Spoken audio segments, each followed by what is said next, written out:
Assalamualaikum guys, welcome back. Seperti yang dijanjikan oleh Abid Liu semalam, usahawan dan pendakwah bebas tersebut buat live sekitar tengah hari tadi untuk bagi jawapan dan juga pencerahan kepada persoalan-persoalan yang diajukan oleh beberapa orang influencer, aktivis dan sebahagian daripada netizen. Macam dalam video yang aku post sebelum ni bertajuk Abid Liu Saman Malu, aku tegur sikap sebahagian daripada netizen yang suka memaki tanpa tahu asal usul. Tak kisah mana-mana pihak pun, sama ada yang menyokong ataupun tak menyokong Tuan Abid Liu, makian tu dah macam sarapan pagi dah untuk dorang. Dan memang itulah yang Abid Liu lalu sampailah usahawan tersebut sangat-sangatlah terasa. Sangat melukakan hati, tapi saya maafkan sampai ceramah tu sampai kat Malaysia. Saya banyak dapat mesej beritahu saya, beritahu tak guna. Maaf, saya ulang je. Tadi tulis saya babi, setan, tak guna, penunggang agama, jual agama, penipu, makan duit haram, duit kau hidup kau haram, masuk neraka. Jadi itu mesej yang paling dalam seumur hidup saya ni, kali pertama saya dapat mesej sebanyak tu beritahu saya. Sebab tu aku tekankan, nak jadi netizen yang berkualiti. Itu juga sebenarnya usaha dan juga azam aku serta apa tujuan aku ada dekat sini. Anyway, untuk tak campur adukkan beberapa isu yang timbul dekat dalam live Tuan Abid Liu, aku akan pecahkan video ni kepada beberapa bahagian. Aku harap bila aku pecahkan kepada beberapa bahagian ni, senang untuk korang yang nak tahu pasal isu ni untuk faham situasi apa yang terjadi. Dekat dalam video ni, aku akan share dengan korang 5 penjelasan daripada Abid Liu berdasarkan soalan dan juga kecaman yang diterima sepanjang isu ni dibangkitkanlah. Ramai yang bertanya dan ada yang minta Abid Liu untuk tunjukkan audit jumlah sumbangan yang diberikan kepada mereka yang memerlukan. Untuk part ni jawapan dia sangat obvious. Abid Liu gunakan duit sendiri untuk menderma, yang mana itu semua adalah duit hasil daripada perniagaan dia, sebagai contoh restoran, kedai dan juga hasil daripada ceramah yang dibuat. Abid Liu juga nasihatkan kepada kita semua, kalau nak menderma tak perlu tunggu kita ada harta yang banyak. Seperti sabda Rasulullah SAW, bersedekahlah walaupun hanya separuh tamak. Abid Liu memaklumkan yang dia tak pernah buka tabung sumbangan kepada mereka yang memerlukan dekat Timur Tengah. Semuanya hasil daripada duit dia sendiri.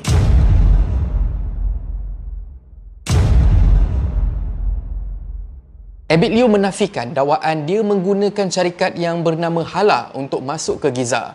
Sebaliknya, kumpulan Abid Liu dapat bantuan daripada Wisma Putra, yang mana Wisma Putra banyak membantu urusan kemasukan tim Abid Liu ke Giza. Jadi saya tak ada bayar lebih tinggi sehingga menyusahkan NGO lain tu, dakwaan yang fitnah dan melampau. Saya sebenarnya segala puji bagi Allah dah bantu untuk mudahkan daripada 50,000 satu kepala jadi 10,000. Kan saya, Kedutaan Malaysia punya usaha kat sana, saya menjadi orang pertama, segala puji bagi Allah, dalam dunia yang berjaya masuk melalui pintu Gaza tu selepas perang. Abid Liu turut menjawab persoalan kenapa tak dapat nak bawa ke pres masuk sekali dengan Abid Liu. Yang ni aku rasa memang common sense, jadinya tak perlu nak persoalkan pun sebenarnya. Tuan Abid Liu kena submit nama tim dia yang nak masuk ke Giza dan maksimum boleh masuk hanya 10 orang sahaja.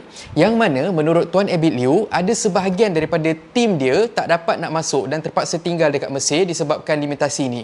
Tambah pula proses yang makan masa, jadinya memang mustahil sebenarnya nak masukkan nama-nama baru yang baru sampai ke Giza dan sebagainya. Dan Tuan Abid Liu turut menafikan dakwaan dia melutut menyembah VIP untuk bagi kebenaran masuk ke Giza, yang mana itu ialah perkara yang berkaitan dengan akidah beliau. Dan Tuan Abid Liu menafikan sekeras-kerasnya.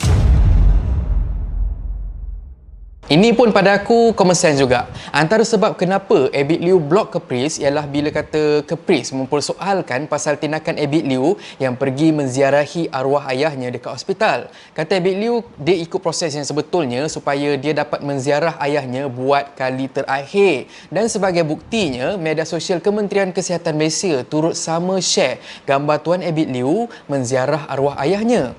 Kalau kata benda tu tak legal, takkan orang berani nak share benda tu dekat publik kan? Tuan Abid Liu bagi tahu kita sebagai rakyat marhin pun sebenarnya kita boleh ziarah ayah ataupun ibu kita sekiranya mereka berada di hospital, tapi kita kena pastikan kita ikut saluran yang betul. InsyaAllah ada rezeki kita boleh jumpa. Tapi kita kena sedar diri sikit lah, media sosial KKM takkan share gambar kita dekat page dorang. Itu je lah beza antara kita dengan Tuan Abid Liu. Untuk part ni, Abid Liu bagi tahu perjalanan dari sempadan Mesir nak ke hotel tempat mereka menginap ambil masa 21 jam. 21 jam weh. Dan 21 jam tu dengan checkpoint dan juga kawasan asing yang pastinya memenatkan. Bila sampai ke hotel, ramai yang menyambut Tuan Abid Liew. Jadinya memang ada yang terlepas pandang dan menurut Abid Liew, kalau ada yang menegur, insya-Allah dia pasti akan tegur balik dan sama-sama bersalaman. Jadinya dekat sini aku yakin Tuan Nadir berniat baik untuk berjumpa dan sambut Abid Liew, dan Abid Liew juga tak ada masalah untuk berinteraksi. Cumanya mungkin salah faham, faktor kepenatan dan juga kesuntukan masa yang membuatkan ada yang terasa. Aku harap masing-masing maafkan satu sama lain. Macam kita pun, contoh macam aku lah kan, kalau kata drive daripada KL balik ke Kedah pun, sampai-sampai je rumah, aku dah tak fikir lain dah. Aku fikir aku nak mandi, aku nak siap-siap, aku nak sambung tidur. Segar-segar barulah aku akan pergi jumpa saudara ataupun kawan-kawan. Ini 21 jam brother, lagilah pedih. Nak kawasan yang diorang pergi ni ialah kawasan bergolak. Lagilah macam-macam dalam kepala. Set silap kan, kalau kata Mira Fizah kat sebelah pun aku rasa kita tak perasan dah.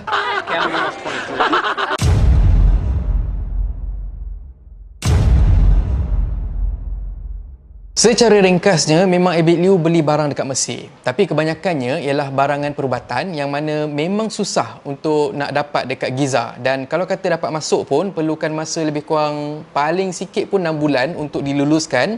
Ataupun silap mungkin boleh makan masa setahun ataupun 2 tahun. Satu adik ada video tu, saya tak perasan video tu, saya jumpa adik tu tak ada kanser, ada ubat telinga, dia kata cuma ubat tu ada kat Egypt. Banyak ubat tak ada. Jantung, nak stand jantung tu cuma ada kat luar. Sampai dia kata doktor nak operasi jantung terpaksa berhenti sebab tak ada injap jantung, tak ada. Banyak barang dia orang tak ada. Dia orang kalau nak order lift from meletup nak order 3 tahun. Barang medik nak masuk daripada Israel atau masuk pada Egypt ni 6 bulan paling cepat. 6 bulan kelulusan paling cepat. Jadi, aku rasa ini persoalan yang sangat-sangat dinantikan oleh netizen dan juga influencer serta aktivis dekat luar sana untuk dijawab oleh Tuan Abid Liew. Harapnya dengan penjelasan panjang lebar daripada Abid Liew, kita semua dapat pencerahan dan kita dapat hentikan mulut-mulut yang sentiasa mempersoalkan orang lain. Macam aku cakap sebelum ni, memang banyak sebenarnya statement-statement daripada orang lain pasal isu Caprice dan juga Tuan Abid Liew. Tapi aku takkan cover semua tu selagi ianya bukan datang daripada mulut kedua-dua belah pihak ataupun daripada fakta yang sahih. Dan akhir sekali, aku doakan ketiga-tiga individu ni dapat berbaik semula, dan yang penting sebenarnya teruskan perjuangan dan juga tunjukkan kepada dunia yang kita saudara se-Islam, ibaratkan macam kata peribahasa, air dicincang takkan putus. Aku yakin mereka bertiga sayang satu sama lain. Dan akhir kata pepantun, dapat seguni sedekah secupak, bantu seinci sembang berjela, kita bergaduh si kafir bersorak, kita berperang lanatullah bergembira. Dan kalau korang suka konten yang ada dalam channel ni, please consider to subscribe. Okay, so thank you very much for watching and have a nice day. Assalamualaikum.